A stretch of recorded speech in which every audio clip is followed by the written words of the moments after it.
شايفين صينيه السردين اللي زي القمر دي؟ تعالوا النهارده هنعمل احلى صينيه سردين وتحتيها بطاطس. اوعدك ان البطاطس هتتاكل قبل السردين. يلا بينا نشوف الطريقه. انا هنا استخدمت حوالي كيلو ونص من السردين ومتنضف كويس جدا، ولو تلاحظوا ان السردين ده سردين بلدي. شايفين اللحم بتاعه عامل ازاي؟ لحمه احمر. تعالوا بقى نشوف المكونات اللي هنشتغل بيها. معايا هنا حزبه من الكزبره، معايا حوالي جزرتين مبشورين كويس جدا، معايا حوالي بطاطستين متقطعين والتقطيع بتاعهم يكون تخين شويه عشان يستحمل درجه حراره الفرن. واوعدك ان البطاطس دي هتتاكل قبل السردين وما فيهاش اي نوع من انواع الزفره. التوابل اللي انا استخدمتها نص معلقه كبيره من الكمون، ونص معلقه كبيره من الكزبره، ونص معلقه كبيره من الملح، ومعايا توم، ومعايا زيت، ومعايا ليمون، ومعايا خل.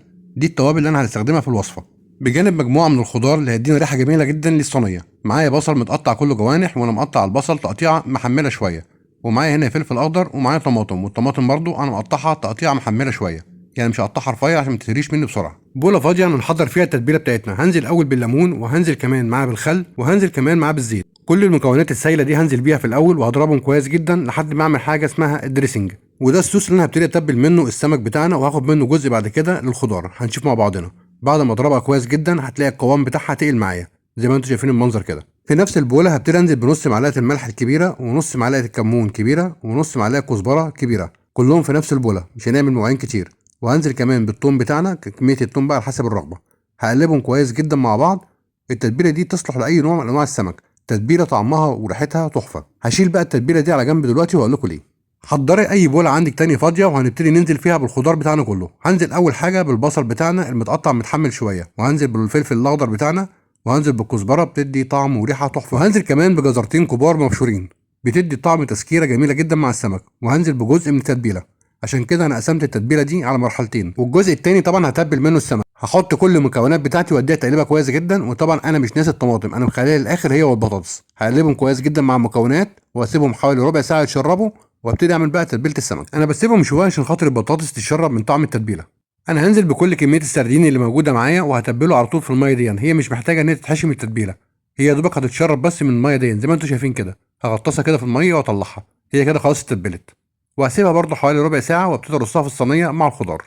انا كده خلصت كل الكميه اللي موجوده معايا، اللي هم حوالي كيلو ونص. هجيب اي صينيه موجوده عندي في البيت، ادهنها ماده دهنيه شويه زيت صغيرين، واوزعهم كويس جدا في الصينيه بتاعتي، واتاكد ان الصينيه كلها مدهونه بالزيت. بعد كده ابتدي ارص البطاطس الاول. اول حاجه هرص البطاطس، علشان كده قلت لكم في اول الفيديو لازم البطاطس تكون متقطعه متحمله شويه، يعني تخينه شويه عشان تستحمل درجه الحراره، عشان هي اول حاجه هتقابل الحراره من تحت.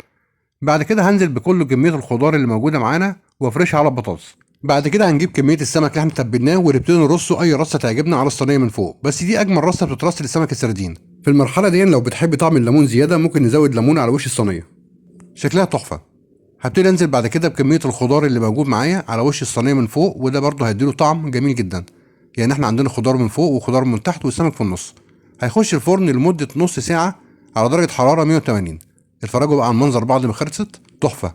والف هنا وشيف عليكم. بس قولوا لي انت، لو قدامك الصينيه دي تحب تاكلها بالعيش ولا بالرز في صياديه ولا بالرز الابيض زي بتوع اسكندريه وبورسعيد؟ انا بالنسبه لي بحب العيش جدا، انت بتحب ايه؟